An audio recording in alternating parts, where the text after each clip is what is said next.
नमस्कार, नमो बुद्धाय मित्रों। आज हम आपको बताने वाले हैं बोधिसत्व सिद्धार्थ के ग्रह त्याग के बारे में। यह सारी जानकारी त्रिपिटक के अंदर बताई गई है, लेकिन हमारा उद्देश्य है कि तथागत भगवान बुद्ध के बारे में सबको जानने का मौका मिले। हम इस चैनल के ऊपर आपको भगवान बुद्ध के द्वारा बताया गया त्रिपिटक का सारा ज्ञान और धर्म बताएंगे, जिससे आपको सत्य धर्म के बारे में पता चल सके। जिस समय पर बोधिसत्व चारों अवस्थाएं देख लेते हैं, उस समय पर बोधिसत्व भी बड़े ही सौभाग्य के साथ अपने महल में जाकर सुंदर सैया पर लेट गए। उसी समय सभी अलंकारों से विभूषित नृत्य गीत आदि से दक्ष देव कन्या समान परम सुंदरी स्त्रियों ने अनेक प्रकार से वाग से लेकर बोधिसत्व कुमार को घेर कर कुछ करने के लिए नृत्य गीत वाग आरंभ किया।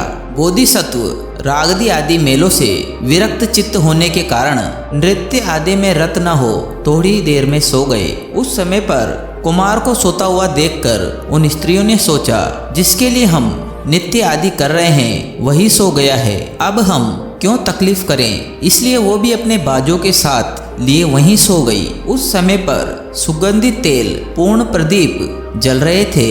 इसके बाद कुछ समय बीतने के बाद बोधिसत्व जागकर पलंग पर आसन मारकर बैठ गए और उन्होंने वाग भांड के साथ सोई हुई उन स्त्रियों को देखा। इनमें से किन्हीं के मुंह से कफ और लार बहकर उन स्त्रियों का शरीर भीग गया था। उसमें से कोई स्त्रियां तो दांत कटकटा रही थी, कोई स्त्रियां तो खांस रही थी और कोई स्त्रियां बड़बड़ा रही थी और किन्हीं स्त्रियों के मुंह खुले हुए थे और किसी स्त्री के तो वस्त्र हटे होने से गुणा उत्पादक गृहन स्थान दिखाई दे रहे थे। उन स्त्रियों के इन विकारों को देखकर वो भी अधिक दृढ़ता पूर्वक काम भोगों से विरक्त हो गए। उन्हें वह सुअलंकृत इंद्र भवन सदृश महाभवन सड़ती हुई नन प्रकार की लाशों के पूर्ण कच्चे शमशान की भांति मालूम हुआ और तीनों ही भव संसार जलते हुए घर की तरह दिखाई पड़े और इस समय उनका चित्र प्रवज्ञा के लिए अत्यंत अतुल हो गया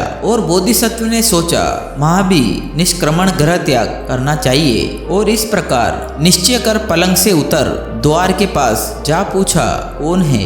ड्योढ़ी पर सर रखकर सोए हुए छन्न ने कहा, आर्य पुत्र मैं छंदक हूँ। बोधिसत्व कुमार ने छंदक से कहा, मैं आज महाभी निष्क्रमण करना चाहता हूँ, मेरे लिए एक घोड़ा तैयार करो। और उस समय छंदक ने कहा, अच्छा देव। और छंदक ने घोड़े को सजाने का सामान ले घोड़ा सर में जा सुगंधित तेल जलते हुए प्रदीपों के प्रकाश में बेल बूट वाले चंदवे के नीचे देखा। सुंदर स्थान पर खड़े असुरराज कंथक को देखकर आज मुझे इसी को तैयार करना चाहिए सोचा और कंथक को तैयार किया। सजाए जाते समय कंथक ने सोचा, आज की तैयारी बहुत कसी हुई है, अन्य दिनों में उद्यान कीड़ा आदि की तैयारी जैसी नहीं है। आज मेरे आर्य पुत्र महाभी निष्क्रमण के इच्छुक होंगे, इसलिए प्रसन्न चित्त हो जोर से हिनहिनाया। वह हिनहिनाने का शब्द सारे नगर में फैल जाता, लेकिन देवताओं ने उस शब्द को रोककर किसी को न सुनने दिया। बोधिसत्व ने छंदक को तो घोड़ा तैयार करने के लिए भेजा और पुत्र को देखने की इच्छा से अपने आसन छोड़कर राहुल की माता यशोधरा के वास स्थान की ओर गए और वहां सैया नगर का द्वार खोला। उस समय घर के भीतर सुगंधित तेल का प्रदीप जल रहा था और राहुल और माता बेला चमेला आदि के अम्मान बहार फूलों की सजी सैया पर पुत्र के मस्तक पर हाथ रखे सो रही थी और बोधिसत्व ने देहली पर पैर रख खड़े खड़े देखकर सोचा, यदि मैं देवी के हाथ को हटाकर अपने पुत्र को ग्रहण करूंगा तो देवी जाग उठेगी और इस प्रकार मेरे गमन में विघ्न होगा। और बोधिसत्व ने सोचा, बुद्ध होने के पश्चात ही आकर देखूंगा और वह तब महल से उतर गए। और इस प्रकार बोधिसत्व ने महल से उतरकर घोड़े के पास जाकर कहा, तात कंधक, आज तुम मुझे एक रात तार दे, मैं तेरी सहायता से बुद्ध होकर देवताओं सहित सारे लोक को तारूंगा। और फिर बोधिसत्व कूद कर कंथक की पीठ पर सवार हुए। कंथक गर्दन से लेकर पूंछ तक 18 हाथ लंबा और वैसे ही महाकाय बल वेग संपन्न सफेद रंग का सुंदर था, सर्वश्वेत वर्ण का था। यदि वह हिनहिनाता और पैर खटखटाता तो वह शब्द सारे नगर में फैल जाता। इसलिए देवताओं ने अपने प्रताप से ऐसा किया जिससे कोई शब्द को ना सुने, और उन्होंने हिनहिनाने के शब्द को रोक लिया, और जहाँ जहाँ पर कंथक पैर रखता था वहाँ वहाँ पर अपनी हथेलियाँ रखी। बोधिसत्व श्रेष्ठ कंथक की पीठ पर सवार हो छंदक को कंथक की पूंछ पकड़वा आधी रात के समय महाद्वार के समीप पहुँचे। उस समय राजा ने ये सोचा कि कहीं बोधिसत्व जिस किसी समय नगर द्वार खोलकर बाहर ना निकल जाए। राजा ने दरवाजे के दोनों कपटों में से प्रत्येक कपट को खोलने के लिए 1000 मनुष्य द्वारा खुलने लायक बनवाया था। बोधिसत्व महाबल सम्मान हाथी की गिनती से 10 अरब हाथी के बल को धारण करते थे, और पुरुष के हिसाब से 1 खरुब पुरुषों का बल। बोधिसत्व ने सोचा यदि द्वार नहीं खुला तो आज मैं कंथक की पीठ पर बैठे उसकी पूंछ पकड़ लटके छंदक के साथ ही घोड़े को जांग में दबाकर 18 हाथ ऊंचे प्रकार को कूदकर पार करूंगा।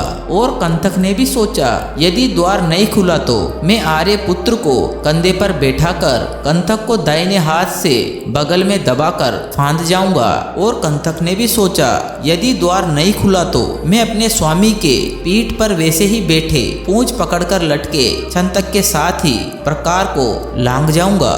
यदि द्वार नहीं खुलता तो तीनों में से प्रत्येक ऊपर की सोच के अनुसार ही करते, लेकिन द्वार में रहने वाले देवताओं ने द्वार खोल दिया। उस समय बोधिसत्व को वापस लौटने की इच्छा से आकर आकाश में खड़े होकर मार ने कहा, मित्र मत निकलो, आज से 7वें दिन तुम्हारे लिए चक्र रत्न प्रकट होगा। 2000 छोटे दीपों सहित 4 महाद्वीपों पर राज करोगे। मार कहता है वापस लौट जाओ। बोधिसत्व मार से कहते हैं तुम कौन हो? मार बोधिसत्व से कहता है मैं वशवर्ती हूँ। बोधिसत्व मार से कहते हैं मैं भी जानता हूँ कि मेरे लिए चक्र रत्न प्रकट होगा, लेकिन बोधिसत्व कहते हैं मुझे राज्य से काम नहीं है, मैं तो शास्त्रिक लोक धातुओं को निनादित कर बुद्ध बनूंगा। उस समय पर मार कहता है आज से तुम्हारे मन में कामना संबंधी वितर्क, द्रोह संबंधी वितर्क या हिंसा संबंधी वितर्क उत्पन्न होगा तो तब मैं तुम्हें समझूंगा।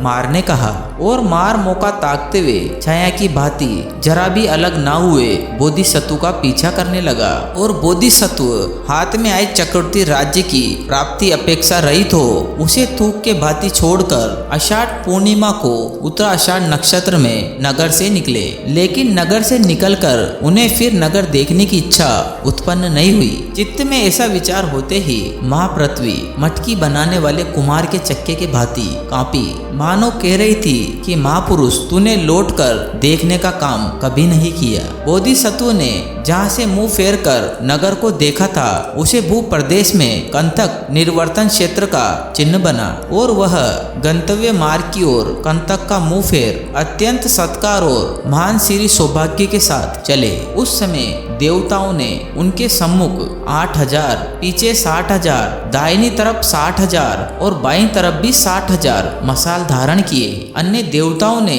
चक्र वालों द्वारा समूह पर अपरिमित मसालों को धारण किया, और भी दूसरे देवताओं तथा नाग, श्रवण, गरुड़ आदि दिव्य गंध माला चूर्ण धूप पूजा से करते हुए पारिजात पुष्प, मंदरा पुष्प, घने मेघों की पुष्टि के समय बरसाती धातुओं के भांति आकाश अछंदित हो गया। चारों ओर 8 प्रकार के 60 प्रकार के 68 लाख बाजे बज रहे थे। समुद्र में उधर मेघ गर्जन काल के भांति, युगंधर की कृषि सागर निघोष काल के भांति शब्द हो रहा था। इस श्री और सौभाग्य के साथ जाते हुए बोधिसत्व एक ही रात में 3 राज्यों को पार कर 30 योजन की दूरी पर अनोमा नामक नदी तट पर पहुँचे। क्या अश्व 3 योजन से अधिक ना जा सका? नहीं जा सका। वह अश्व एक चक्र वालों के अंदर के घेरे को पृथ्वी पर पड़े चक्के के घेरे की तरह मंडित करते हुए कोने कोने पर घूमकर प्रातः काल के भोजन के समय के पूर्व लौटकर अपने लिए तैयार किए गए भोजन को खा सकता था। लेकिन उस समय मार्ग आकाश में स्थित देव, नाग, गरुड़ आदि द्वारा बरसाए गए गंधमाला आदि से जग तक ढका हुआ था। शरीर निकालते निकालते गंधमाला जल को हटाते हुए बहुत देरी हो गई, इसलिए कंतक 30 योजन ही पहुंच सका। तो मित्रों, आज हमने जाना बोधिसत्व सिद्धार्थ ने अपने घर को किस तरीके से त्यागा। नमो बुद्धाय। आप सभी का जीवन मंगलमय हो।